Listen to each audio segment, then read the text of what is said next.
네, 오늘은 하나님께서 택하신 백성이라는 제목의 말씀을 함께 나누기 원합니다. 우리가 익히 알고 있는 말 중에서 비록 그 출처가 불분명하기는 하지만요, 역사를 잊은 민족에게 미래는 없다라는 말이 있습니다.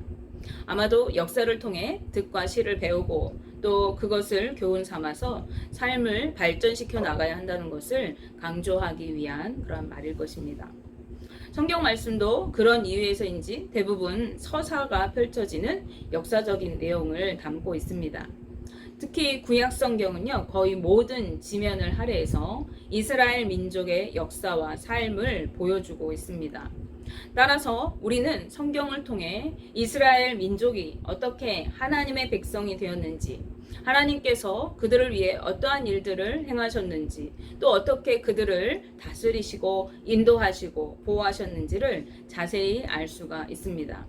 그리고 이러한 내용들을 통해서 하나님께서 이스라엘 백성, 언약 백성인 이스라엘 백성에게 약속하신 말씀들을 어떻게 이루고 성취해 가시는지, 또 그 과정과 이스라엘의 반복적인 역사, 즉 구원과 타락과 심판으로 이어지는 이 어떠한 패턴이 계속 회전하면서 이어져 온 그들의 모습을 통해서 하나님께서 기뻐하시는 삶이 어떠한 삶인지, 또 그런 삶을 살았을 때에 하나님께서 어떻게 그들에게 축복해 주시는지 알 수 있습니다.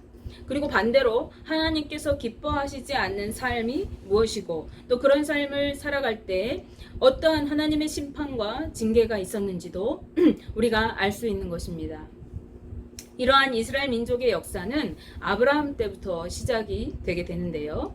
하나님께서 어느 날 우상을 섬기던 집안의 아들이던 아브라함, 자식도 없이 늙어가던 이 노년의 아브라함을 친히 찾아오시고 그에게 축복을 약속해 주셨습니다. 큰 민족을 이루고 만민에게 복이 되게 하시겠다는 것입니다. 그에게 약속의 땅을 기업으로 주시고 또 하늘의 별과 같이 바닷가의 모래와 같이 많은 자손이 그 땅을 누리게 하시겠다고 말씀하셨습니다. 그런데 성경은 하나님께서 왜 아브라함을 그 사람들 중에서 택하셨는지 그 이유에 대해서 우리에게 말씀해주고 있지 않습니다. 예를 들면 그가 의인이라서 신실하고 하나님 앞에 온전한 자였기 때문에 그를 택하셨다라는 등의 어떠한 설명이 전혀 없는 것입니다. 게다가 이 아브라함에게는요, 대를 이어나갈 아들도 없었습니다. 그래서 하나님께서 이 아브라함을 택하신 그 선택은 아무 조건 없는 전적인 하나님의 은혜인 것이죠. 하나님께서는 아브라함에게 하나님의 말씀을 믿고 순종으로 하나님께서 가라고 하시는 그 땅으로 가기만 하면 약속하신 그 축복을 이루어 주시겠다고 말씀하십니다. 그리고 그가 단지 믿음으로 그의 걸음을 떼었을 때 하나님은 그것을 그의 의로 여겨주셨습니다. 창세기 15장 6절 말씀에 아브라함이 여호와를 믿으니 여호와께서 이를 그의 의로 여기시고 라고 말씀합니다. 즉 아브라함이 믿음으로 순종의 걸음을 떼는 순간 그 믿음의 걸음을 하나님께서 의로 여겨주신 그 순간, 그때 바로 하나님의 약속이 시작되게 된 것입니다. 그가 가나안 땅에 다다랐을 때 하나님께서는 노년의 아브라함에게 아들인 이삭을 주셨습니다. 이제 그에게 대를 이어서 가문을 이루어갈 혈육이자 상속자가 생겨난 것입니다. 그런데 아브라함의 할 일은요, 거기까지입니다. 바로 하나님께서 약속하신 그 땅으로 가서 그곳에 머물러 살면서 상속할 아들을 낳는 것이 아브라함에게 주어진 삶의 몫이었던 것입니다. 우리는 대부분 당대에 나에게 모든 것이 이루어지기를 원하고 바랍니다. 그래서 우리의 기도 제목의 대부분은 내가 살아있는 동안에 잘 먹고 잘 살고 잘 되는 것을 간구합니다. 그러나 하나님의 계획은 우리와 다를 수 있음을 우리는 이 말씀을 통해서 기억해야 하는 것입니다. 이제 아브라함의 시대가 지나고 이삭을 통해서 하나님은 드디어 자손을 이루어가게 되십니다.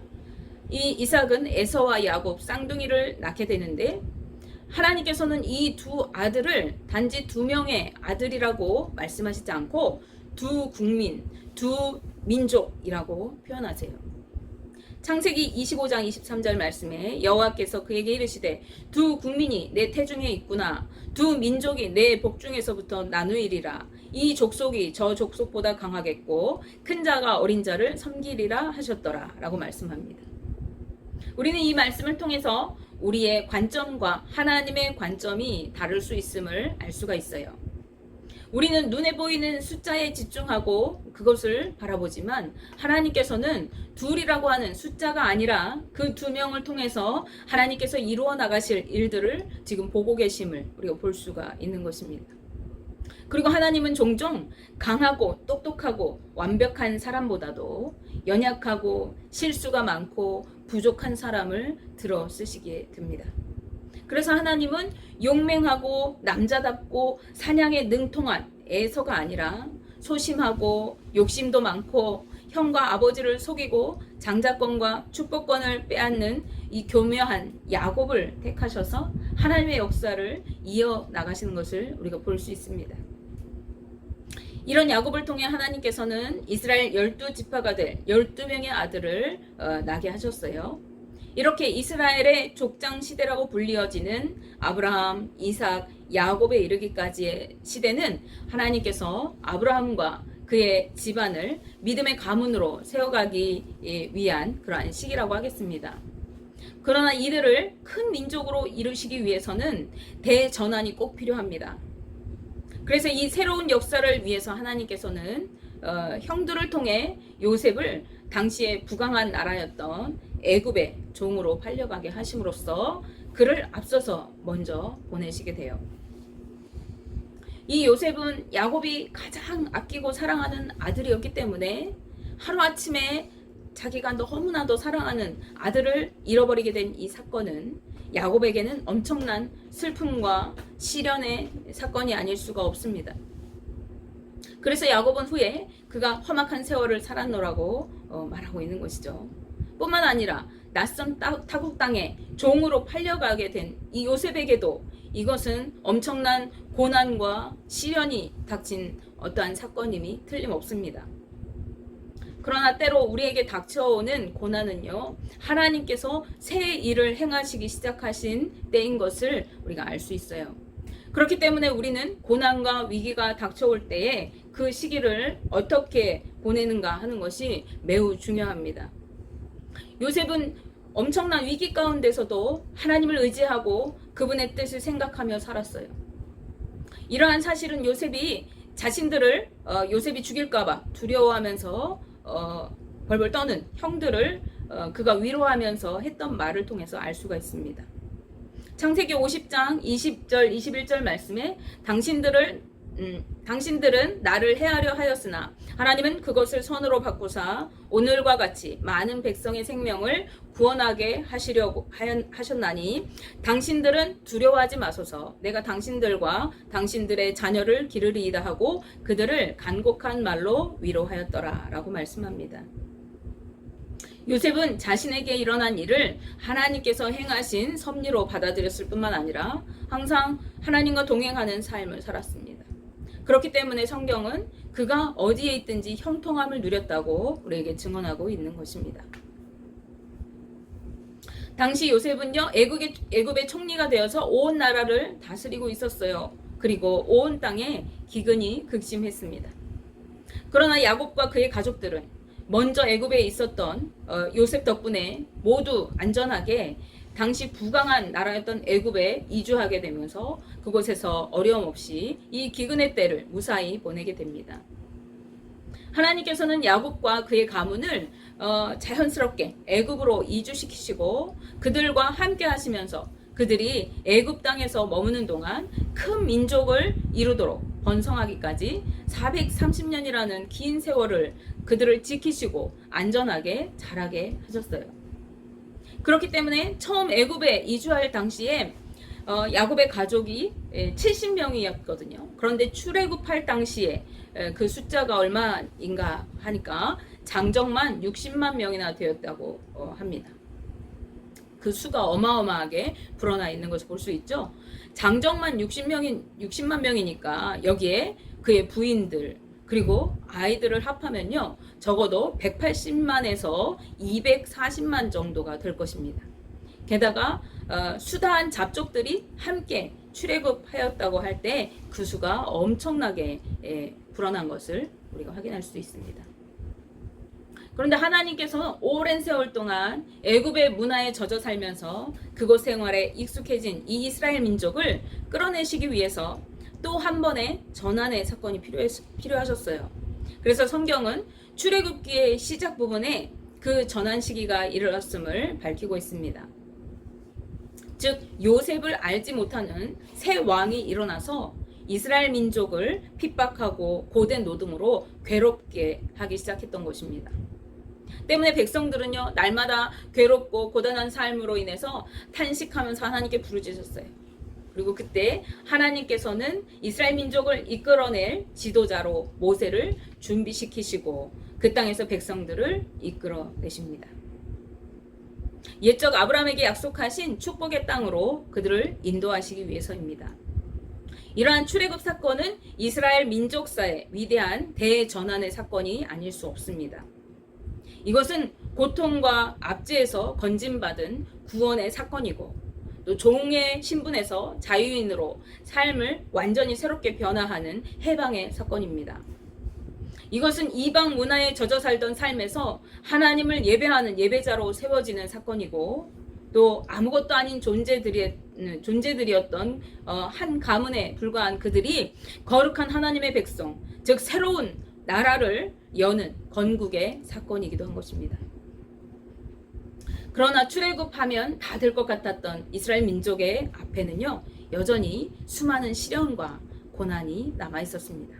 우리가 예수 그리스도 믿으면 이제부터 막 잘되고 막 복받고 그럴 것 같잖아요. 그런데 예수 그리스도를 믿어도 어때요? 우리 안에는 여전히 해결해야 할 문제들, 고통들, 아픔들이 있는 것처럼 이스라엘 민족들에게도 그랬어요.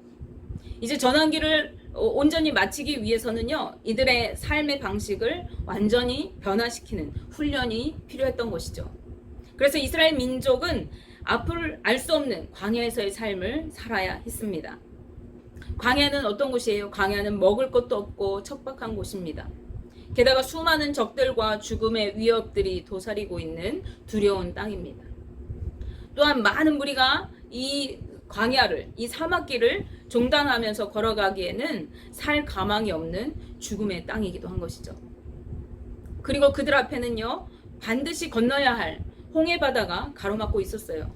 그리고 뒤에는 애굽의 군대가 바짝 추격해 오고 있었습니다. 그래서 이들은 광야 한가운데서 진퇴양난의 위기를 겪기도 했습니다. 인간의 눈으로만 본다면 이 광야의 삶은요, 아무런 소망도 의지할 것도 도움의 손길도 없이 그저 죽어야 할 곳에 불과한 것입니다.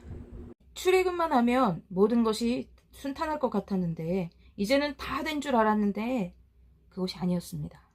오히려 더 안 좋은 상황에 놓인 것 같은 그런 위기감에 이스라엘 백성들은 한없이 불안해하고 불평을 늘어놓기도 하였습니다. 그러나 이들에게 살 길이 있습니다. 바로 여호와 하나님만 바라보고 의지하면 되는 것입니다. 하나님께서는 이들과 함께 광야를 지나시면서 낮에는 구름 기둥으로, 밤에는 불 기둥으로 보호해 주셨어요. 하나님 바다를 가르시고 물 한가운데를 육지같이 건너게 하셨습니다. 반석에서 물을 내셔서 갈증을 해결해 주시고 만나와 메추라기로 이들을 배불리 먹이셨어요. 그것도 약속의 땅 가나안에 들어가기까지 무려 40년 동안이나 이들을 먹이셨습니다.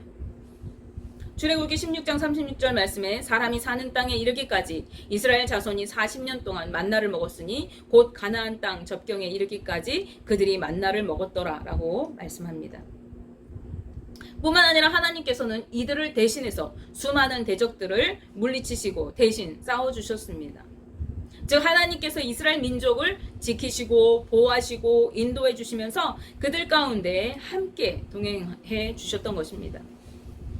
이 훈련의 때 이스라엘 민족이 할 일은 바로 하나님만 바라보고 의지하는 것이었습니다.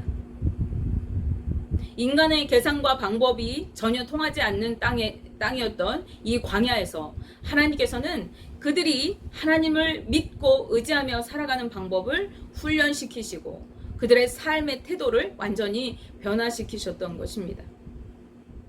놀라운 사실은 그 광야를 지나는 동안 하나님께서 그들을 먹이시고 입히시고 지키시고 보호해 주셨다는 것입니다. 즉 그들 가운데 역사하고 계시는 하나님을 그들이 직접 경험하고 누리면서 그 은혜 안에 살아가는 것이었어요. 우리에게 닥쳐오는 고난과 시련의 때는요, 어쩌면 하나님께서 우리로 하여금 하나님만 바라보고 믿고 의지하도록 훈련하시는 때이기도 합니다. 동시에 하나님의 임재와 그분의 손길을 우리가 경험하는 때인 것입니다. 나와 함께 하시는 하나님의 돌보심과 은혜와 자비를 누리는 때가 바로 고난의 때인 것입니다. 그러나 훈련의 때가 끝나고 나면 은혜로만 살 것이 아니라 이제는 말씀대로 순종하여 살아가야 하는 때가 이르게 되어집니다. 오늘 본문 말씀을 보시면 이스라엘 민족이 출애굽한 지 3개월이 되었을 때 이들은 시내산 앞에 다다랐어요. 그리고 모세는 시내산에 올라가서 하나님 앞에 나아갔습니다. 하나님께서는 이 시내산에서 이스라엘 민족과 언약을 맺으시고 십계명과 율법들을 주십니다. 그리고 이렇게 말씀하시죠. 출애굽기 19장 4절에서 6절 말씀에 내가 애굽 사람에게 어떻게 행하였음과 내가 어떻게 독수리 날개로 너희를 업어 내게로 인도하였음을 너희가 보았느니라. 세계가 다 내게 속하였나니 너희가 내 말을 잘 듣고 내 언약을 지키면 너희는 모든 민족 중에서 내 소유가 되겠고 너희가 내게 대하여 제사장 나라가 되며 거룩한 백성이 되리라. 너는 이 말을 이스라엘 자손에게 전할지니라 라고 말씀하십니다. 아멘. 무슨 말씀인가요? 너희가 보고 경험한 대로 애굽에서 행했던 이적들과 그리고 지금까지 너희들을 독수리 날개로 업은 것 같이 지키고 보호하고 인도한 나 여호와는 능력의 하나님이요 온 세계의 주인이다. 그러므로 너희가 내 말을 잘 듣고 언약 즉 약속의 말씀을 지키고 살아간다면 모든 민족 중에서 너희는 내 백성 내 소유로 삼고 내게 대하여 제사장 나라가 되며 거룩한 백성이 되게 할 것이다 라고 하십니다. 하나님의 소유가 된다는 것은 무슨 뜻이에요? 하나님의 소유가 된다. 그것은 하나님께서 우리를 책임져 주신다는 뜻입니다. 또 제사장 나라가 된다는 것은 무엇입니까? 제사장이 하는 일이 뭔가요? 백성과 하나님 사이에 중재자 역할을 하는 것이죠. 백성을 대표해서 하나님께 제사하는 자입니다.